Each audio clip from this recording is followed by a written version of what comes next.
Galera, a primeira viagem do Na Praia.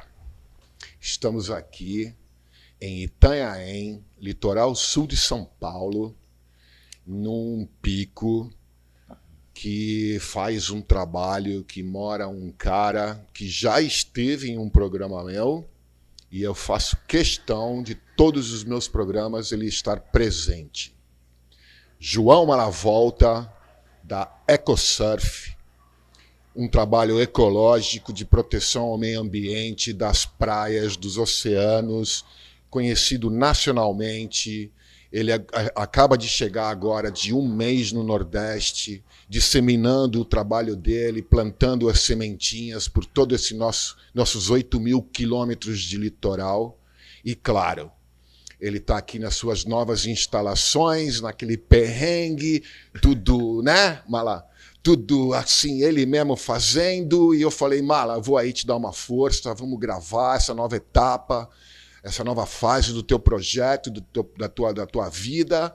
E a gente quer te dar uma força e, ao mesmo tempo, você vai dar uma baita força pra gente.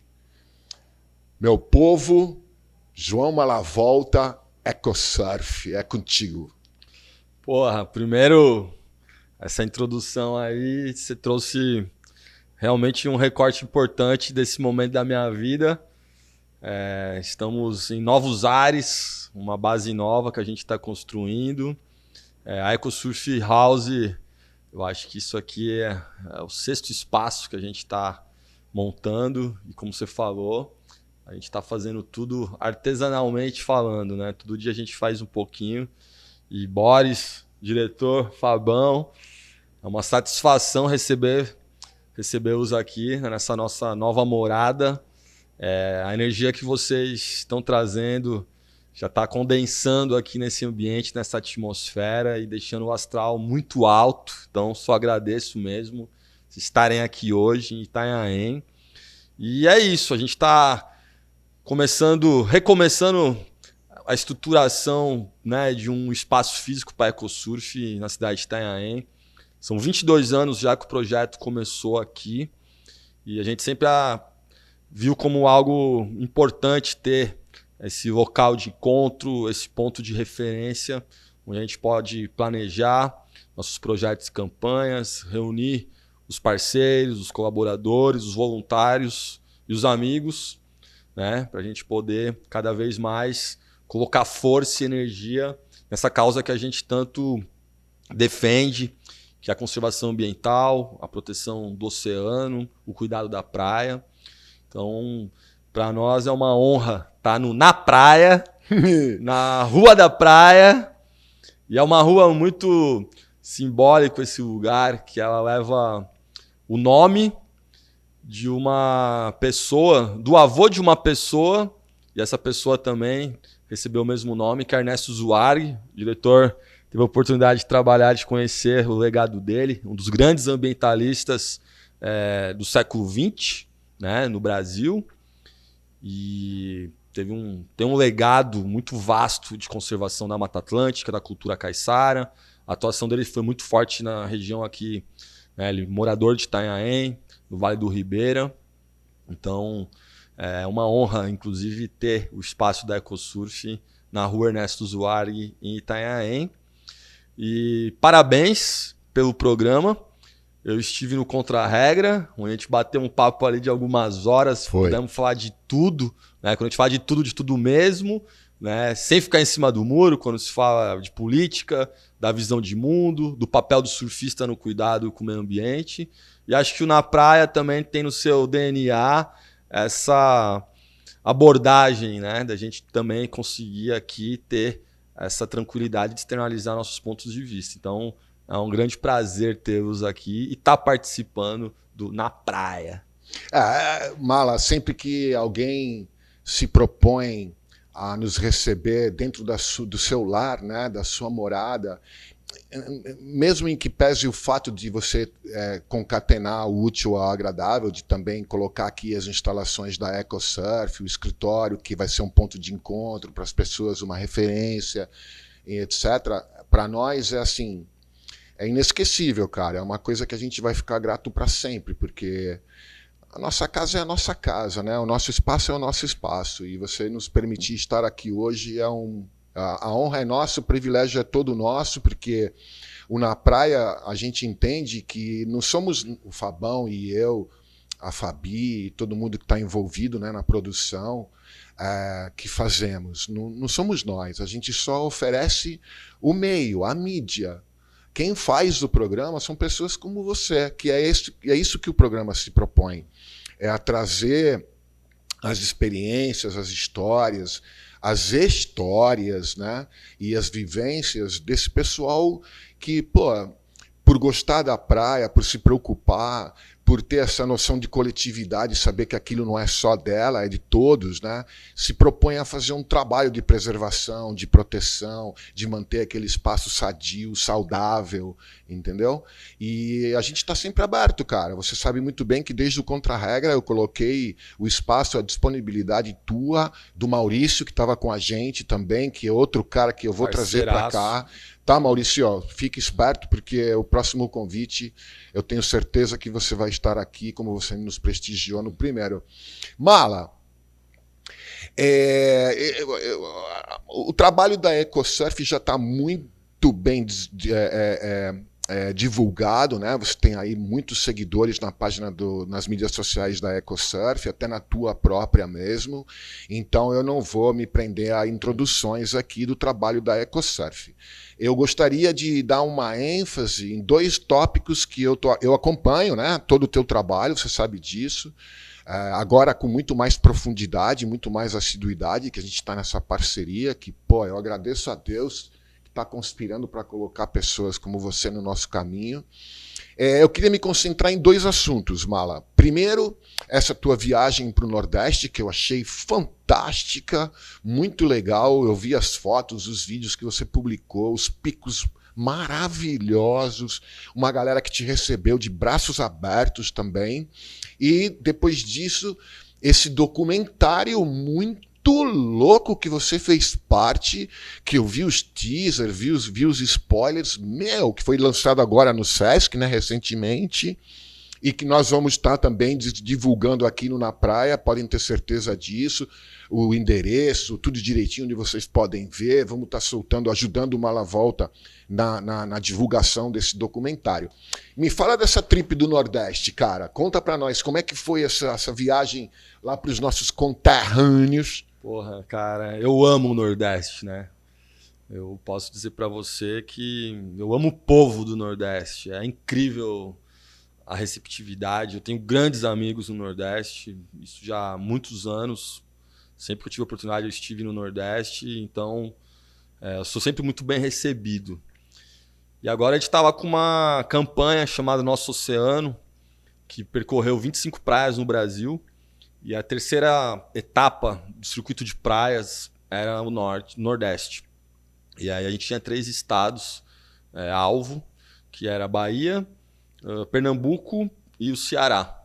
E a gente fez uma curadoria de escolha de praias, buscando parceiros locais para a gente poder somar, né, no esforço desses parceiros locais que já atuam nessa agenda de lixo no mar e potencializar o trabalho deles também, da visibilidade, porque o Brasil como você bem trouxe, são mais de 8 mil quilômetros de praia, tem muita gente boa fazendo trabalhos fantásticos e que às vezes não tem uma exposição como deveria ter para o que o trabalho apareça e alcance mais gente e que se torne conhecido. E aí a gente também se utiliza dessa exposição que a EcoSurf consegue ter, então, de buscar esses projetos e trazer essa visibilidade.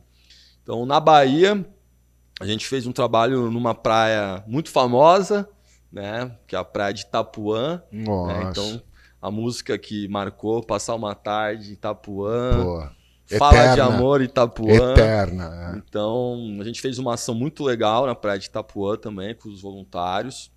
E depois da Bahia, eu subi para Pernambuco. E aí eu fui para Cabo de Santo Agostinho, que é uma cidade que fica a uns 60 quilômetros do Recife. E lá eu conheci uma pessoa incrível, o Estevão. Ele tem um projeto chamado Onda Limpa. E me contactei com ele através... Eu já acompanhava ele nas redes sociais e fiz o convite para ele se ele queria participar com a gente. Ele falou que sim, então ele me recebeu lá no espaço dele, que fica na praia de Itapuama. É uma praia que tem altas ondas. E aí eu fiquei lá 7 dias. E de Itapuama eu fui até Suape. Deu onda? Fica mais ao Deu onda? sul. Deu onda? Deu onda, um lugar incrível. Como no Nordeste, a época de onda, né, recebe uma influência maior do hemisfério norte. Então, para eles, a época de onda é melhor no verão. Né? Então, mas assim, todo dia tinha meio metrão perfeito, na praia de Itapuama, uma direita e uma esquerda abrindo muito, surfando em cima de banco de pedra, assim, os beach rocks, Uau. como eles chamam. E, pô, deu a pegar altas ondinhas, mas principalmente desfrutar da paisagem, né, cara? Cara, imagina, velho. Muitos lugares lindos, assim, cada paisagem.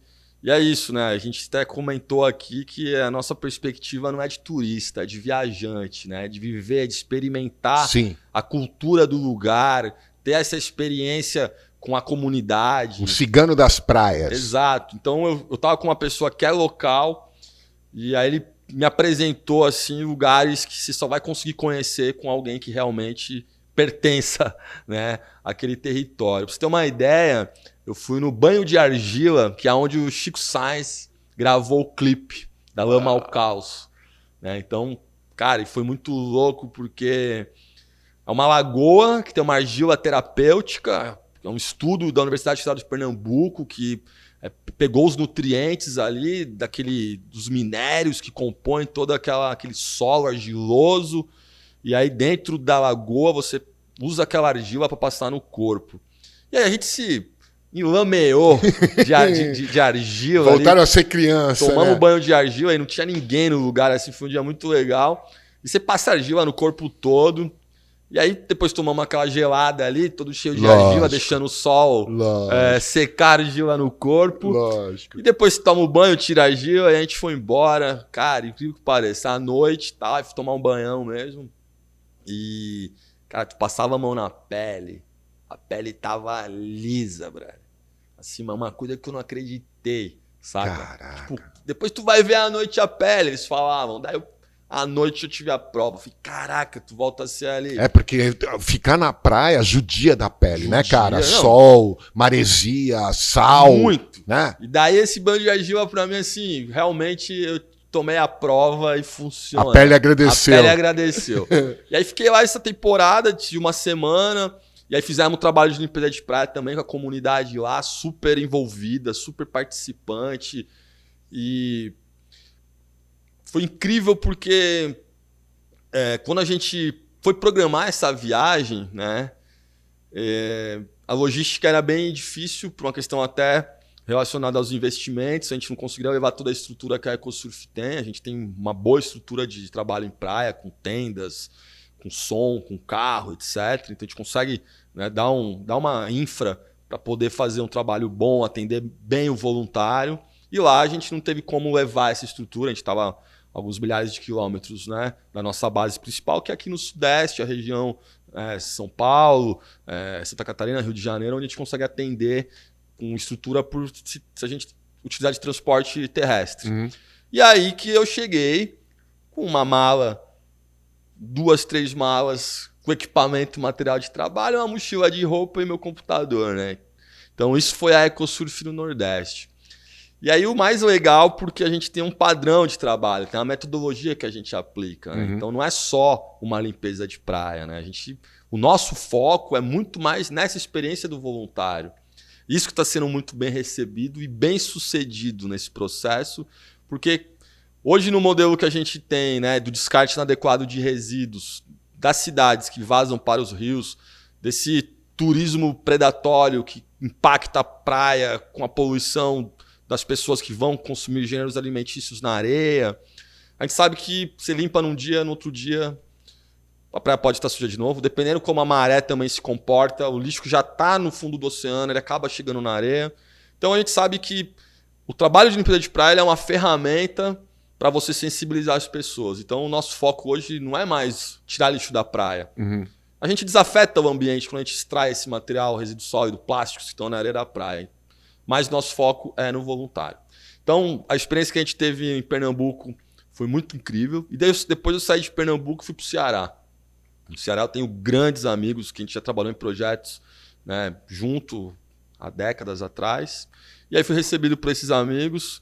Eu cheguei em Fortaleza, fui para Paracuru, na casa do grande parceiro, o Mozart. É uma das lendas do surf cearense, né, um cara conhecido e respeitado. E deixar até um abraço pro Mozart, meu parceiro, meu amigo. Um abraço. E o Mozart é um cara assim, um guia de turismo local, surfista, instrutor de surf, um cara que tem uma vida abençoada. Ele me recebeu na casa dele, eu tava namorando, indo pra casa dele já fazia alguns anos, e aí coincidiu. Aí fiquei na casa dele 4 dias, surfei no Paracuru, peguei altas ondinhas ali, conheci uma onda, uma direita. Era meio metro de onda, lá a onda boa começa em fevereiro.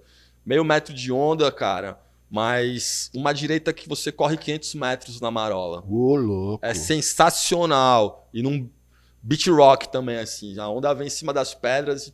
Cara, mas assim, alucinante o pico. Você fica rodando, trocando. É uma fila. Vai cada um de uma vez e todo mundo sorriso de orelha a orelha. Que show. Que lugar incrível. E aí conheci bem ali a região de Paracuru, né, que eu não tinha ido para Paracuru ainda. Conheço mais as praias ali da região metropolitana de Fortaleza, que eu já conhecia há um bom tempo. E depois de Paracuru, fui para Caucaia, que é um município bem do lado de Fortaleza. Caucaia estava tendo uma etapa do circuito cearense de bodyboard, um evento mágico, muito bem organizado. Tinha altas ondas em Caucaia, onda limpa, cristalina, 1 metro de onda, sem vento, terral, assim, alucinante. As maiores férias do bodyboard do Brasil estavam lá. A gente fez uma ação de limpeza de praias com o pessoal do campeonato. Que show! E aí foi muito legal também que os caras estavam com, né, um time muito grande de pessoas para se voluntariar. Estavam com uma cobertura de mídia super profissional. Tá passando, inclusive, no canal Off, a matéria que a gente também contribuiu, né, mostrando como a gente desenvolve essa ação de limpeza de praia. E aí depois eu fui para Fortaleza e depois fui para Quirás, que é uma outra cidade que fica já a leste de Fortaleza. Uma cidadezinha que tem sítios ali. Fiquei na casa de uma grande amiga, da Fernanda. Fê, um grande beijo também para ti. E aí fiquei 2 dias lá com os pais delas, num sítiozinho. E o cearense, ele trata você como se fosse da família, né? Cearense é muito show, cara. Muito legal, velho. Comer o dia inteiro, deitar na rede. Nossa, eu passei... Eu fui a trabalho, mas um par de vezes... Não, até 3 vezes eu fui para Fortaleza a trabalho. E, cara, que espetáculo, meu irmão. O cearense... Ó, meu Ceará querido. Meu, saudades, velho. Juro por Deus, saudades. Meu irmão. Eu já tô voltando. Nossa, meu, sentar naquela praia. Não sei se ainda pode, mas na época que eu fui, tinha uns quiosquezinhos de telhadinho de sapê na areia. E eles faziam um camarãozinho e uma lagostinha frita com batatinha frita e cerveja. Eu quase morri intoxicado, malandro. Cara, então, alimentar, assim, porque o que eu comi, meu irmão. Essa experiência nossa do Nordeste foi muito rica por vários motivos. O engajamento foi o que você esperava ou superou suas expectativas, Cara, a gente tava nessa ação com o patrocínio da Natura, uma empresa que abraçou a EcoSurf nos últimos anos. A gente fez um trabalho com eles excepcional. Que legal. E aí a gente estava trabalhando com as consultoras Natura como voluntário também. Ai, que show! Então, pessoal que faz a revenda de Natura, maior número do time mulheres e os familiares, marido, filho. Então, a gente assumiu elas como voluntariado e foi muito legal, porque a gente está com o trabalho já acontecendo há algum tempo, né? Foram 1 ano e meio praticamente para fazer essas 25 praias por conta de pandemia. Então, a gente teve que se reorganizar a agenda. Então, elas já estavam sabendo o que estava acontecendo e quando a gente marcou as datas, a gente já tinha um time mobilizado, né? Então foi muito legal isso. Agora, o que para nós é muito triste é que todas as praias estavam muito sujas, né? Então não há uma exclusividade do sul, do sudeste, do norte. Nesse aspecto, Mala, nesses 22 anos que você vem... 22, né? Que você está desenvolvendo esse trabalho. Como você mesmo fala, realmente as praias ainda estão muito sujas, né? de repente eu vou até, por várias razões, mas eu vou chutar uma aqui. Porque, de repente, facilitou mais acesso para um maior número de pessoas. Vamos dizer isso. Né? Agora, o que eu quero perguntar especificamente para você, porque eu te considero um expert, né? Um expert nesse assunto de ecologia, dos oceanos, dos mares, das nossas praias e tal. Na tua opinião hoje, claro, todos os tipos de poluição são nocivos, são tóxicos, são agressivos ao meio ambiente. E na praia são vários, né? Hoje, eu tenho muita gente que, por exemplo, diz que o principal problema é o plástico, que a gente está plastificando o mundo, inclusive está se encontrando nanopartículas de plástico no corpo dos peixes, na carne dos frutos do mar. Outros dizem que o grande problema são as bitucas de cigarro que o povo joga na areia inadvertidamente. Outros dizem que a frequência de animais que dejetam lá seus negócios e tal. Outros dizem que é o problema do plástico e do lixo. Na tua opinião de expert, se é possível que você consiga priorizar isso, qual é o problema realmente mais sério hoje de poluição nas praias? Que a gente está falando aqui na praia, né? Então, nas praias hoje, o que é mais trabalhoso, o que está causando maior dano e etc, Cara, etc. A gente pode dividir de duas maneiras. A poluição que é visível e a invisível. Eu acho que, na minha opinião, a invisível é a pior. Você imaginar que você tem cidades no Brasil que você não tem nem 10%, cidades litorâneas que você não tem nem 10% de coleta e tratamento de esgoto, então tudo que sai das casas vai parar num rio, num córrego que chega no mar, e se tem uma onda ali perto e as pessoas surfam, elas estão surfando literalmente na merda. Como a gente surfava antes do quebra-mar. Bostrou em Guarujá. Exato. Né? No tombo. Então, isso é invisível. Né? Só que a pessoa chega em casa com uma mancha na pele, fica com alguma questão, uma doença... micose era direto. Veiculação hídrica ali, um desconforto abdominal, estomacal, e aí não sabe a causa. Então, eu peguei hepatite com 15 anos de idade surfando no quebra-mar. Então você trouxe essa resposta da poluição invisível. Além disso, os metais pesados, né?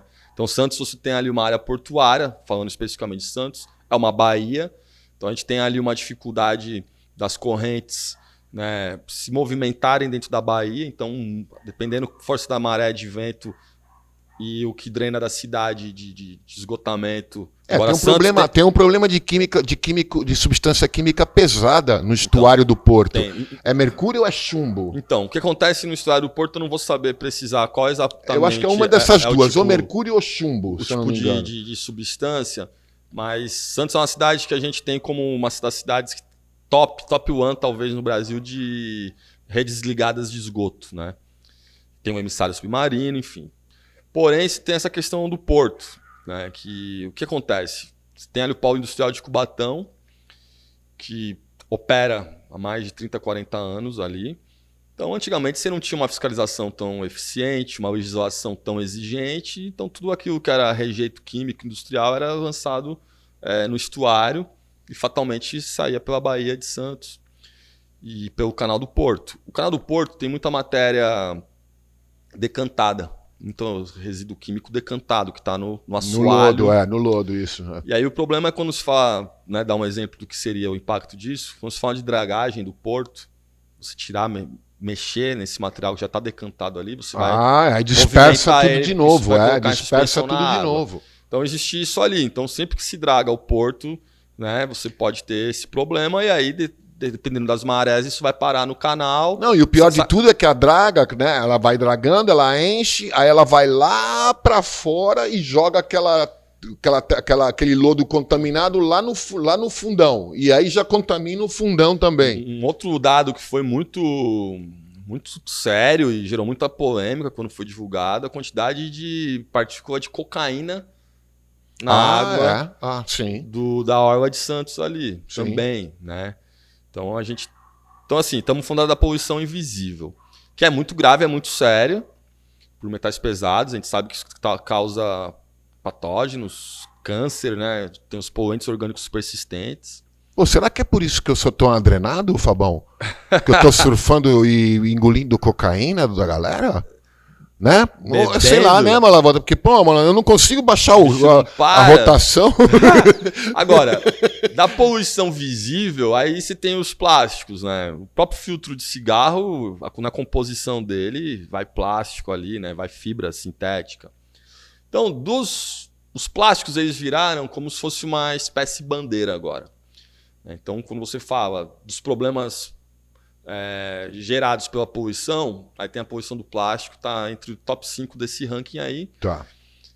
Talvez não seja o primeiro. Só que visivelmente ele choca. Choca muito, cara. O aspecto paisagístico de uma praia repleta de plástico, isso impacta economicamente no turismo. As pessoas não querem fazer turismo ou visitar uma praia poluída.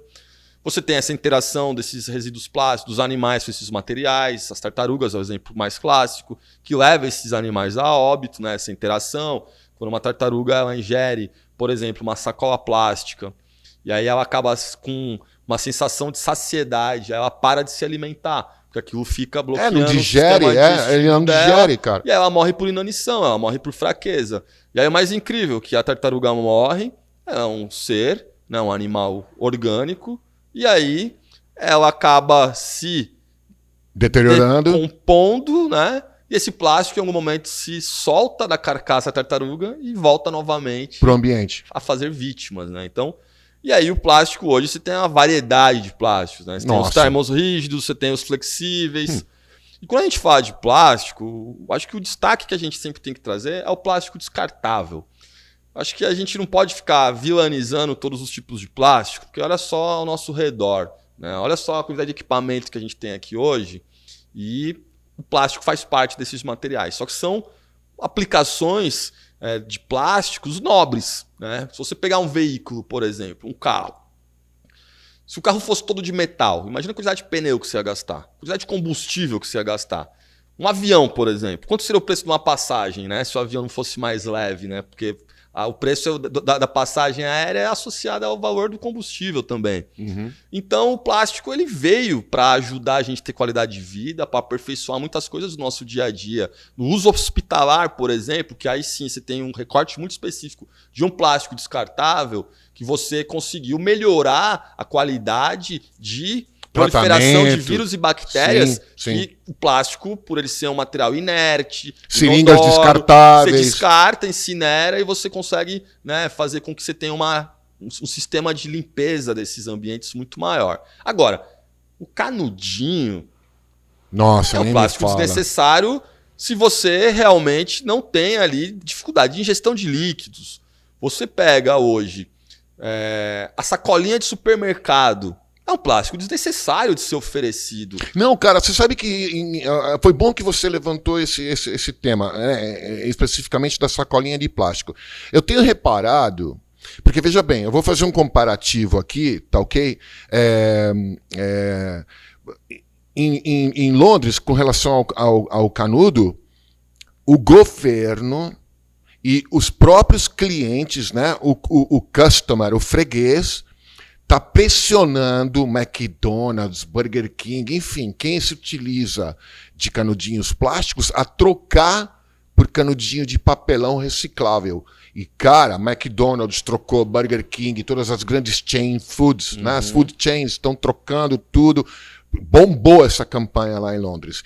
E a segunda é que, se você vai no supermercado, além das sacolas de plástico serem biodegradáveis, você paga por elas. Então é 5 centavos de libra por cada sacola que você utilizar. Então o que o povo começou a fazer? A comprar um sacolão de ráfia. Sim. E ir com 2 sacolão para o supermercado para não ter que usar a sacola, mesmo que biodegradável, claro, do supermercado. Nossos avós. Agora aqui... Nossos avós aqui faziam como? Saco de papel. Não, e pra ir pra feira? Com carrinho. Ou aquela sacola de Mas feira. aqui hoje em dia, você vai no supermercado, velho, sabe o que os caras fazem? Você pega lá 10 itens, vai. É 1 litro por sacola. É isso! Não, absurdo. Aí eu falo pro povo, gente, que é isso, cara? Não, e uma coisa que é horrível, cara, quem tá nos assistindo, percebam ou testem isso. O cara pega 10 itens e sai com 10 sacolas, uma para cada dedo. Aqui o machuca o dedo, aqui o dói. Leva um Microbag, tu vai botar tudo no Microbag com uma puta alça larga, mais confortável de carregar. É uma coisa meio que óbvia. Então, quando a gente fala hoje da poluição visível, a gente trouxe alguns tipos de plásticos. O que a gente encontra numa limpeza de praia hoje? Em 2017, 2018, a gente fez junto com a ONU, na campanha Mares Limpos, um movimento nacional para investigar, através de uma aplicação de um método de limpeza de praia. A gente fez mais de 130 ações pelo Brasil que aplicaram esse método. Quais eram os top 10 de resíduos encontrados em limpeza de praia? Resíduo número 1. Esse resíduo, ele não é o mais encontrado, na minha opinião. Ele é o mais coletado, né? É o filtro de cigarro. Por que quando eu falo ele é o mais coletado e não o mais encontrado? Porque o filtro de cigarro ele é muito emblemático, ele é simbólico, né? O filtro de cigarro ali. Então, só que às vezes, aonde você encontra um filtro de cigarro, às vezes ao redor você tem dezenas de partículas de microplástico que não vão ser coletadas. Porque com a mão é muito difícil, tem que ser com uma peneira, né? Então, o microplástico, que são os plásticos menores que 5 milímetros, é o resíduo mais encontrado nas praias, mas não é o mais coletado. Dos mais coletados, a gente tem ali o filtro de cigarro, aí depois vem pedaços de plástico mole, plástico duro, e aí vem o ranking. Mas o filtro de cigarro ele figura muito nesse ranking como o primeiro. E aí o que chama a atenção são os instrumentos para você consumir gêneros alimentícios e a própria embalagem dos gêneros alimentícios. Quando eu falo instrumentos, eu digo copinho, plástico, faquinha, garfinho, pratinho. Aí isopor, que não é reciclável. Que é muito difícil reciclar, que é um outro plástico. Isopor é plástico, é um plástico expandido, né? E aí você tem as embalagens. Aquelas pretinhas que não dá para reciclar. Exato. Então, assim, é o que você encontra lá. E esse material ele chegou na praia como? Alguém levou. Alguém levou. Agora, o que a gente tem que enxergar são dois momentos. A indústria que produz essa embalagem. Porque você, quando compra um produto, você não está comprando a embalagem, você quer o que vem dentro dela. É lógico. Então a indústria tem que pensar, o designer tem que pensar numa embalagem mais inteligente, né? Na hora de conceber uma embalagem, tem que pensar uma embalagem que circule, não que você descarte, uma embalagem que você possa reaproveitar, reutilizar, né? Então isso é importante ter. E na outra ponta, o cidadão. O indivíduo, o consumidor, ele tem que fazer a parte dele. Opa! Eu fico enxergando uma questão hoje, eu vou fazer uma analogia. Primeira vez que eu falo disso aqui, vamos ver se faz sentido. Eu fico acompanhando hoje esse movimento em São Paulo das pessoas em situação de rua que vivem na chamada Cracolândia, né? Se tem alguém que vende droga, é porque tem alguém que consome. Tem procura. Tem procura. Então, trazendo isso para o plástico, se existe esse plástico descartável, é porque tem alguém consumindo. A gente tem que trabalhar as duas frentes em conjunto. Então, assim, no caso da Cracolândia, é fazer com que essa droga não seja comercializada. Então, é o trabalho de inteligência da polícia para investigar o traficante, para chegar na fonte e cessar ali. E cuidar da saúde desse usuário viciado, que é uma questão de saúde pública, para que ele não queira mais consumir. E não marginalizar e bater e agredir. Então, trabalho de educação, sensibilização, psicossocial. Porque é uma questão de saúde hoje. Exato. Então, assim, só trazendo para fazer essa analogia, né? Esse contraste. Então, assim, claro que a questão de droga e saúde pública é muito mais complexa, mas pensando no consumo e no descarte de resíduos sólidos plásticos, então a gente tem que fazer um trabalho que a indústria melhore seus processos e também que esse cidadão consumidor saiba identificar qual é o plástico bom e o plástico ruim. E seja mais rigoroso Sim. na sua escolha, na como sua você escolha. bem trouxe o caso do McDonald's, dessas redes de fast food que estão substituindo, né, materiais plásticos, para dizer assim, olha, o consumidor não quer mais saber. Então isso é uma tendência. Legal. Só que ao mesmo tempo, a gente vive numa distração da nossa percepção, né? A gente é bombardeado pela Mídia. essa traquitana, essa engrenagem da mídia para o consumo, que as pessoas não conseguem ter esse senso crítico, né? E aí quando a gente fala de senso crítico, duas áreas para falar de consumidor, né? Para a sustentabilidade. Então existe o consumo consciente e o consumo crítico. São distintos, mas convergem. O consumo consciente é quando eu penso em comprar algo ou um serviço, aí eu tenho que fazer uma reflexão se realmente eu preciso daquilo.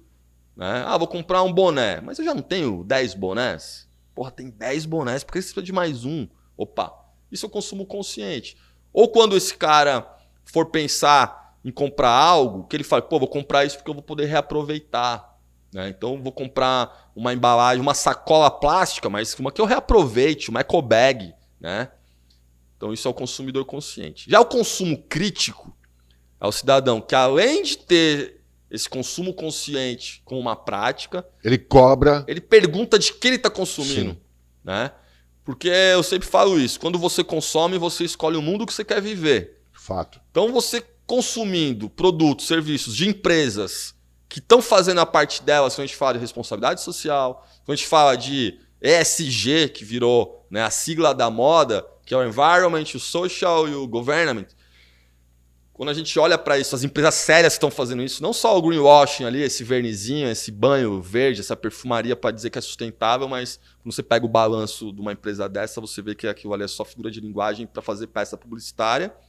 E ao mesmo tempo, então, esse consumidor crítico, ele buscar entender que ele está comprando de empresas sérias e responsáveis. E aí, na outra ponta, as empresas também comunicarem bem, né, o que elas estão fazendo. Hoje a gente é muito mais fácil acessar informações das empresas. Você Sem pode dúvida. ter embalagem QR Code, na gôndola QR Code, para você saber se aquele alimento, um vegetal que você está comprando, se veio, se é agrotóxico, de que fazenda que veio, quem que é o produtor, nome e sobrenome do cara e o endereço de onde está a lavoura dele, você consegue. Então o consumidor quer transparência. Então eu acho que isso é uma mudança, é uma tendência, está acontecendo. Agora, não tem escala, né? Porque principalmente em países com o perfil socioeconômico do Brasil, a gente entende que a questão da poluição, muitas vezes, do ambiente natural, está associada a uma questão da pobreza, uma questão social. Porque quando a gente imagina hoje um país que tem mais... Né, alguns milhões voltaram para a linha da pobreza e da indigência no país nesse exato 33 momento. milhões no momento. E você imaginar que na hierarquia de prioridade dessas pessoas, elas estão preocupadas em reciclagem? Nunca. Estão preocupadas onde vai parar o Em resíduo comer, dela? não estão nem aí. É sobreviver, comer, se vai ter um hospital para acessar se estiver doente, se tem uma escola com qualidade para o filho frequentar. Então a gente ainda tem essas questões domésticas a serem resolvidas, são seríssimas, mas uma coisa não exclui a outra. Porque quando a gente fala de meio ambiente, a gente está falando de todo todos mundo, nós. Lógico. Porque um ambiente saudável... Não existe jogar fora, né, Malavolta? Não existe jogar fora. Não. Ninguém joga nada fora. Então, por isso que é importante você ter esses grupos organizados, cada um faz a sua parte, dentro daquilo que alcança, daquilo que consegue. Não fazer não é uma opção. Né? Então, quando a gente fala, só para concluir, da poluição, tem uma poluição invisível, seríssima. Né? Só que essa informação não chega para o grande público. Chega a ser uma calamidade essa poluição invisível, Malavolta, hoje em dia? Você considera como uma questão de calamidade pública, não? Cara, a gente teve, por exemplo, vazamento de óleo no Nordeste 2019, né? Uhum. Cara, aquilo foi grotesco, né? Foi. Ninguém tá preso. Cara, na praia de Itapuama... Pô, o que me leva num gancho, Malavolta. Beleza, você falou do consumidor consciente, certo? Você falou do consumidor crítico, certo? E o consumidor que está cagando e andando? Como é que faz? Tem bastante. Porque a maioria, né? Porque esse governo aí está estimulando essa galera, né, cara? Não, é a maioria. Na verdade, sim, é o que eu falo. É a distração da percepção, né, cara? Uma vez eu fui fazer uma palestra na SPN, onde o Fabião estudou. Aí tava o responsável de sustentabilidade da Ambev, e acho que tinha uma outra pessoa do setor de sustentabilidade. Kit Kat é de qual empresa? Nestlé? Não sei qual que é. Chocolate Kit Kat. E aí, cada um fez a sua fala e depois abriu para as perguntas dos alunos. E eu trouxe várias imagens que para mim é chocante. Pelo menos para mim a bolha é chocante. Os animais emaranhados em rede de pesca indo a óbito, né? De praias extremamente poluídas, de pessoas que extraem, né, seu sustento de lixões. Isso aí para mim é... E aí, cara, um aluno levanta a mão e me dirigiu uma pergunta, ele falando o que me moveu a iniciar o meu trabalho. Eu falei, a primeira coisa que me moveu foi um sentimento de indignação, né? A gente vê o nosso mundo, a nossa casa, ou melhor, o nosso lar, porque nem toda casa é um lar, mas todo lar é uma casa. Sim. Né? O nosso lar sendo degradado, sendo consumido pelo consumismo, né? Para ser bem redundante. Isso me levou a me transformar num mensageiro e trazer essas informações. Aí ele, depois de ter visto as apresentações, ele falou, porque eu vejo essas imagens e eu não sinto nada. Oh, louco. Né? Isso para mim, assim, eu olhei o pessoal que dividiu ali a mesa comigo, todo mundo olhou e falou, então acho que você tem que aguçar um pouco mais tua percepção, né, irmão? O seu senso, o seu olhar, né? E talvez até se antenar mais nas informações que te chegam. Eu já espetava a lança nele. Porque a gente está num momento, né, de emergência climática, né? De não retorno de um ponto que a gente está passando. A gente excedeu já alguns limites do planeta e isso vai fazer com que a gente tenha que mudar a forma como se relaciona com a Terra. E quem sofre geralmente os primeiros efeitos disso são a maioria, que são os mais pobres, né? Então, assim, me surpreendeu uma pessoa, depois de ver fotos, imagens, informações técnicas, estudos, vídeos, dizer que não se sensibilize. Então, existe essas pessoas. Por quê? Como eu falei, às vezes tem muita gente dentro de uma redoma. Né? Então, para você furar essas bolhas e conseguir fazer com que a gente pense enquanto uma comunidade interdependente, né, dos serviços ambientais que a natureza nos assegura e oferece, é um exercício diário, né? Não é fácil isso. E outra coisa que eu sempre trago é que as pessoas estão comendo agrotóxico, né? Se alimentando com vegetais, com agrotóxico o dia inteiro e ninguém questiona isso. Nem me fala. Né? O Brasil ele autorizou o uso de agrotóxico proibidos que são no mundo inteiro. Banidos em todos os lugares do mundo.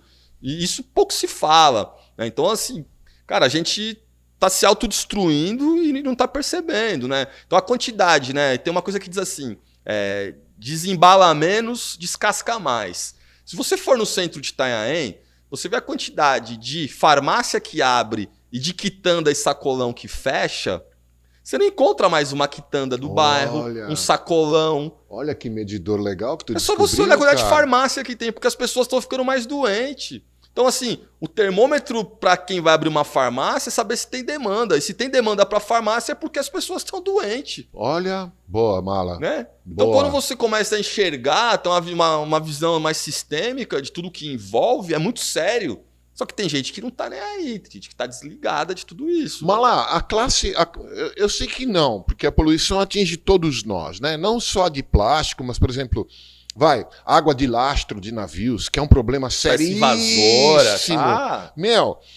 Você acha que a classe social da pessoa determina a percepção dela com relação ao meio ambiente ou não? Você nunca percebeu uma influência de que nível social a pessoa pertença? Não. Porque a gente fala em educação, né, do povo com relação ao meio ambiente, e eu, na minha, digamos assim, no meu conhecimento mediano sobre o assunto, apesar de eu me interessar muito por ele, quando a gente fala da educação da pessoa, automaticamente a gente fala, bom, aquele que pertence aos níveis mais altos da sociedade tem um maior acesso à educação. Então, de repente, eles teriam que estar mais conscientes, mais sensíveis para a questão ambiental. Você percebe essa diferença? Não, assim, eu não consigo dizer a classe C, D polui mais que a classe A, B. Não é mais ou menos por aí. Eu acho assim, pra mim... Você vê sentido naquilo que eu tô te falando? Eu vejo total sentido no que você trouxe pelo recorte da educação, né? Uhum. Então, se a gente partir do pressuposto que é uma pessoa mais educada não, uma pessoa que cumpriu o ensino formal até o ensino superior. Tem mais acesso à informação. Ela vai seria mais consciente. Eu acho que não. Não. Olhando para isso, não. Por que eu acho que não? Porque se você for numa universidade, quem tá numa carteira de universidade, teoricamente ele cumpriu ali todo o ensino regular e foi para o ensino superior. E você vê no dia a dia, na prática daquelas pessoas, elas são extremamente consumistas. Talvez por causa da idade ou não, né? Você pegar uma faixa etária de 18 a 25, cara, a galera não tá nem pra nada hoje em dia. É mesmo? Essa galera mais jovem não tá nem aí. A gente tem uma dificuldade muito grande de acessar esses públicos, né? Porque a gente vive falando na nossa bolha, a gente vive chovendo no molhado. Você faz evento, seminário, congresso, palestra, etc. Tá pregando para convertido. A Greta deu uma sacudida nessa galerinha mais jovem aí, ou A Greta deu uma sacudida sim, ela mostrou que é possível, né? Você impactar, você realmente ser uma voz da juventude e num discurso para mim muito lindo, que é dizer que é a geração deles. A gente deixou um legado para eles horroroso. Exato. Então, assim, eles são a última geração que vão ter a chance de tentar fazer algo. Eu também concordo com isso, porque já com relação ao aquecimento global, nós já passamos da zona de não retorno. Exatamente. Do então, limite assim, do não retorno. Agora, o trabalho não é mais conservar o que tem, é regenerar. E salvar o que tem, né? Então, é regenerar. Não adianta você só não deixar derrubar aquela árvore. Tem que plantar mais milhares de árvores. Esse é o grande desafio que a gente tem pela frente. Cara, e o nosso presidente ontem com o Biden dizer que 85% da Amazônia está protegida, ali cara. Existe um eu mundo desliguei, particular, acredita? né? Eu desliguei a televisão, velho. Ali existe um mundo particular. O mundo inteiro sabe disso, que essas informações elas não são... Mas a cara dura do cara vir, malandro. Mas é discurso pro forma, né? É só retórica. Mas na hora de assinar o cheque, ninguém vai assinar.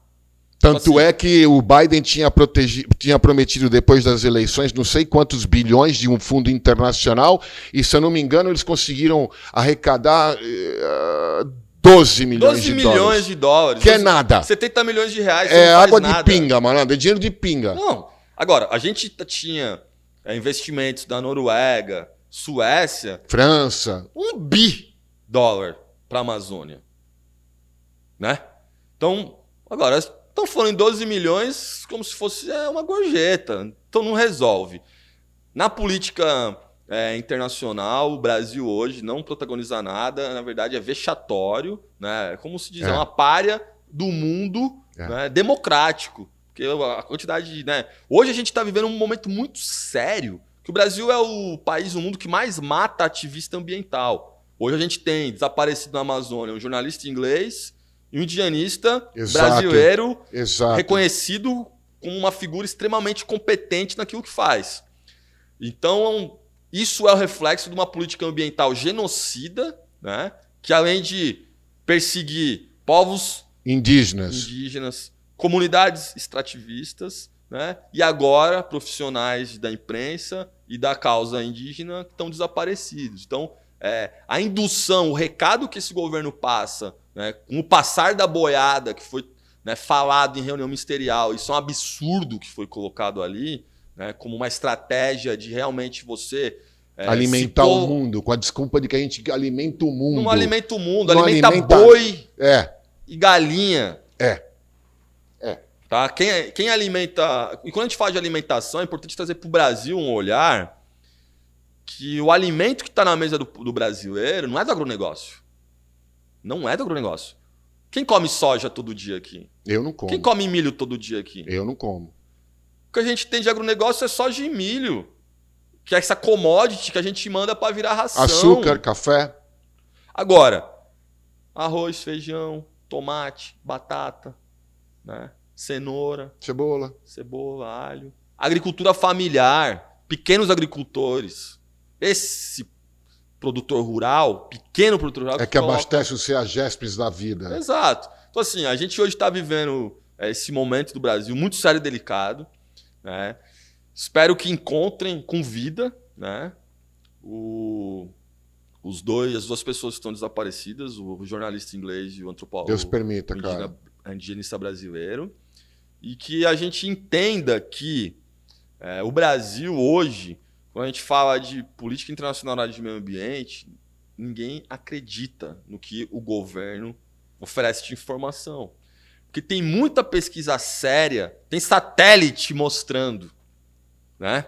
Então não adianta vir só com uma figura de linguagem, sendo que o satélite mostra 24 horas por dia. Com uma retórica mentirosa, porque você vai... Então, a gente sabe que isso está acontecendo. Mas olhando, né, para dentro, o que a gente precisa, e quando você fala da Greta, né, uma jovem, uma adolescente, é de mais vozes, é de mais pessoas que saiam, né, que é importante estar nas redes sociais, mas também tenham a capacidade de estar nas ruas. A gente precisa de gente sabendo fiscalizar o poder público, a gente precisa de gente sabendo como participar dos espaços de tomada de decisão. Por que eu estou falando isso? Porque senão, quem está decidindo por nós, e o que vale é o que se transforma em legislação, em lei, seja por decreto dos poderes do executivo, seja por projetos de lei, leis aprovadas nas casas legislativas e assembleias estaduais, no Congresso Nacional, é o que vai regular a nossa vida, para o bem e para o mal. É o que vai privilegiar alguns e desprivilegiar muitos, ou vice-versa. Só que precisa da nossa atenção, precisa do nosso empenho, do nosso acompanhamento. Né? E aí, quando a gente estava falando de educação agora, a gente, infelizmente, não é ensinado a questionar, a criticar. É só ensinado a obedecer, a cumprir. A gente recebe muitos deveres e esquece de entender quais são nossos direitos. E claro que tem que haver um equilíbrio, né, entre essas duas questões, entre direitos e deveres e vice-versa. Né? Para as coisas que não servem para a sociedade, as pessoas se acham cheias dos direitos. Né? Por exemplo, de ouvir som alto na praia. Né?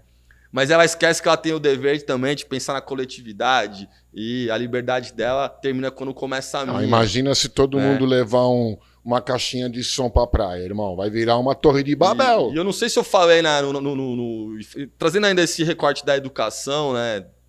Se eu falei no contra-regra, mas eu repeti aqui, né? Na praia, que a gente precisa, né, de trazer esse olhar para a praia. Eu participei de tem até o quadro ali que a gente falou da Volvo Ocean Race. É verdade. Que eu queria pôr aqui no cenário, mas não me deixaram. Mas tudo bem. Uma prova de volta ao mundo de barcos à vela, a Fórmula 1 dos mares. E aí, essa prova tem uma perna no Brasil. E ela vinha de Auckland, na New Zealand, para o Brasil, para Itajaí. E aí o gestor de meio ambiente de Itajaí, né, o pessoal do comitê que trouxe a prova para o Brasil, foi a Auckland, na Nova Zelândia, conhecer a estrutura que eles fizeram lá para ver o que dava para replicar aqui, etc. E o deck, né, onde os barcos param quando chegam, né, da regata, limpo, lindo. Não tinha um pedaço de plástico na água, assim, uma coisa incrível.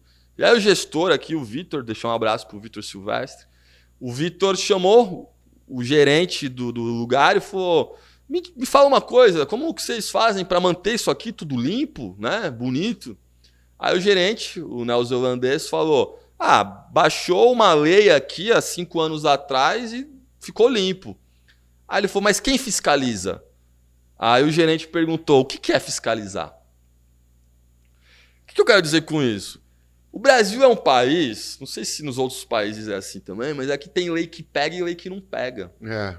Nem me fala. Né? Claro que a gente sabe que a produção legislativa, por vezes, é muito ruim. Os caras fazem algumas legislações. Tem umas leizinhas, né, irmão, que fala sério. Precisa de uma certa desobediência civil. Não é? Agora, quando a gente está falando do meio ambiente, natureza, cara, é óbvio que você tem que chegar num lugar, numa praia, num ambiente limpo e deixar limpo. E se ele não está limpo, é o que a gente fala nas ações da Ecosurf. Esse lixo não é meu, mas o planeta é nosso. Exato. Custa você limpar. É aquilo que eu tô falando de não existe jogar fora. A gente joga em algum outro lugar do planeta. Só sai do nosso plano de visão. Exatamente. Galera jovem do meu Brasil varonil, cordianil e de todo o mundo. Minha filha que está em Londres, Domi, amor meu, eu sei que você é militante, eu te conheço. Mas, galera, vocês são os jovens, vocês é que vão herdar. De certa forma, nos perdoem as gerações antes de vocês, da gente não ter, sei lá, feito um trabalho maior ainda. Mas a gente teve os nossos motivos e as nossas razões. E depois que a gente ficou um pouquinho mais velho, a gente começou a tomar consciência um pouco maior do nosso papel na sociedade. Mas eu peço a vocês que cuidem do mundo que vocês vão herdar. Filha, o pai não vai estar aqui, entendeu? E eu gostaria de ver você lutando, porque o teu pai está fazendo um pouco, para engajar vocês, a molecada jovem, né? A geração Y, Z, X, Millennial, o que vocês quiserem, né? Junta aqui com os cringe da vida, entendeu? E vamos trabalhar, apoiar um cara como esse, apoiar todo e qualquer movimento em defesa e proteção do meio ambiente que vocês tenham conhecimento e tenham contato. Mala, essa questão do trabalho da EcoSurf, da tua mentalidade, do teu posicionamento crítico, está muito bem claro. Você passou isso com maestria, como sempre. Meus parabéns, por isso que eu sou um admirador do teu trabalho. Me fala desse documentário, porque eu achei chocante, muito legal. E eu gostaria que você falasse um pouquinho dele nesses últimos minutos que a gente tem aí de programa, aí, 10, 15 minutinhos. Me fala do documentário, quando o pessoal vai poder ver, qual é a programação de exibição. Fala um pouquinho dele, porque, olha, galera, é muito legal. Pelo pouco que eu vi, muito bem produzido, aliás, parabéns, muito bem produzido, profissionais de gabarito trabalhando nele, saiu um produto que eu tenho certeza muito legal. Fala um pouquinho desse documentário, o nome, onde ele pode ser visto, quando foi o lançamento, etc. Cara, esse documentário aí surgiu como oportunidade para nós, com a coisa do alinhamento planetário, interestelar. Conspiração do universo. Eu tenho um grande amigo, ele é vereador na cidade de São Paulo, Chechel Trípoli, deixar um abraço pro Chechel também. E a gente já tinha feito projetos na área da cultura em conjunto. E ele me ligou, eu estava na estrada. Mala, preciso falar contigo. Cara, pode me atender urgente. Porra, claro, parei o carro. Cara, é o seguinte, conheci um projeto chamado Lixo Mutante na internet, no Instagram. E, tô a fim de fazer um documentário com os caras. Você topa? Falei, cara, tô com a agenda bombando, era o meio do ano passado, eu tava cheio de coisa pra fazer. Engajadão, né? Fazendo 1000 projetos. E, cara, claro que a gente tem interesse, mas espera aí, te dou a resposta amanhã. Não, porra, preciso urgente isso aí. Porra, foi o convite, o cara é um grande parceiro, cara, um cara bom de trabalhar, eu gosto de trabalhar com ele. Falei, cara, vamos fazer isso aí sim. Aí, começamos a alinhar, buscar um investimento e vamos fazer. Aí conheci a equipe da produção. Uma arquiteta jovem, Dani Minus, uma garota assim, que tem um olhar muito interessante para a questão ambiental, traz da arquitetura, das artes plásticas. E a produtora Orso Filmes, que é um parceiro dela, Adriano Carron, que vieram com a proposta. E aí eu falei, vamos incubar isso então, trazer um pouco do recorte que a gente tem de conhecimento da área ambiental e somar esse esforço aí, escolher aí uma pessoas, personalidades para serem entrevistadas, para trazer conteúdo. E aí esse documentário ele é realizado pelo EcoSurf, em parceria com a Secretaria do Verde e do Meio Ambiente da cidade de São Paulo. A ideia é de ser uma obra paradidática, pedagógica, então ele é bem conteudista, assim, com muitas informações técnicas que vai permitir aos alunos que forem assistir quando começar a circular nas escolas a pesquisar os temas que são tratados ali na agenda de resíduo sólido. A obra chama Lixo Mutante. Ele tem como uma figura, né, que traz a narrativa para o tema, é um monstro de lixo, né, um lixo mutante. A gente fez uma alegoria, assim, uma fantasia, ficou incrível. E é um artista que veste essa fantasia, então ele tem uma performance com dançarinos né, em estúdio, né, que relaciona ao resíduo, os dançarinos simbolizando a terra, então traz um som de uma batida forte para manter o espectador ali ligado no filme o tempo todo. E aí, cara, tem pessoas falando como Eduardo Sur, Marcelo Zambardino, da Positiva. O Eduardo Sur é um artista que trabalha há muitos anos com a crítica sobre a questão da poluição do plástico. Tem o pessoal Desengarrafando Mentes, que é um projeto de Maresias que faz aquela prancha com garrafa PET. Cara, tem muita gente boa, né, falando. Traz assim um olhar da academia, um olhar do ativista, um olhar do cooperado, né? Tem 2 cooperados que atuam em cooperativas de recicláveis, assim, que traz uma visão muito de quem está no dia a dia na lida com resíduo sólido, né? E foi muito incrível, assim, abriu a bilheteria, os ingressos esgotaram em 20 minutos. E aí ele ficou em exibição sexta, sábado e domingo. E domingo era o Dia Mundial do Meio Ambiente. A gente está agora articulando, buscando outros espaços para receber essa obra. Provavelmente também vai ter uma... Tem alguma projeção programada para Santos? Não. A gente está tentando buscar um espaço em Santos. E estamos imaginando também fazer itinerante em algum momento. Opa! Para levar em comunidade, etc. Então, a gente está ainda nesses desenhos aí. E depois ele vai ser disponibilizado online, né, que é justamente para as escolas poderem acessar. A gente só está vendo quais serão as plataformas que tô aí para te dar uma força, hein, cara. Por favor, se você precisar junto. De Santos, me avisa, cara. Pode ir. Você não precisa se deslocar até lá. Maior, por favor, eu preciso de alguém para ir aí falar com fulano e tal. Massa. Tô à disposição, tá? Maior, é nóis. Por favor, velho. 100%. E aí o filme ele tem 100 minutos, né? E foi curtinho, galera, curtinho, dá para ver de boa. De boa. E foi gravado no litoral e na cidade de São Paulo. Litoral Paulista, cidade de São Paulo. Então, assim, é um convite a gente fazer uma reflexão, né? O nome é Lixo Mutante. Quem quiser conhecer mais, @Lixo Mutante no Instagram. E é um convite a gente refletir sobre quem é o lixo mutante. Quem cria, quem pare ele. Quem cria, né? Quem se transforma nele ou ele se transforma em quem? Quem é o monstro? Exatamente. Então ele nós ou o lixo? Ele traz essa reflexão muito forte. E aí, mais uma vez, quero agradecer ao Chechel Trípoli, a Dani Minucci e ao Adriano Carron pelo convite de colocar a EcoSurf nesse projeto, tanto com entrevista como na realização, né, dessa obra. E a Secretaria do Verde e do Meio Ambiente da cidade de São Paulo também, que é uma parte que fez toda a diferença para a gente poder viabilizar esse filme. Então, cara, tá aí o filme, a gente deve aí, a partir de julho, né, fazer outros lançamentos e fazer acontecer, ter esse filme também como um instrumento, uma ferramenta, né, de levar essa informação muito particular sobre o que é o lixo, né, no nosso dia a dia e qual é a nossa parte nesse desafio de frear a poluição. Bom, então é o seguinte, já está agendado, vamos agendar, mas já fica o convite, tá? Lançamento em Santos do documentário. Se você puder trazer essas 3 pessoas. Convite aceito. Convite aceito. Estão convidados para o Na Praia. Contem conosco. Tamo junto. No que vocês precisarem da nossa humilde ajuda, estou à disposição.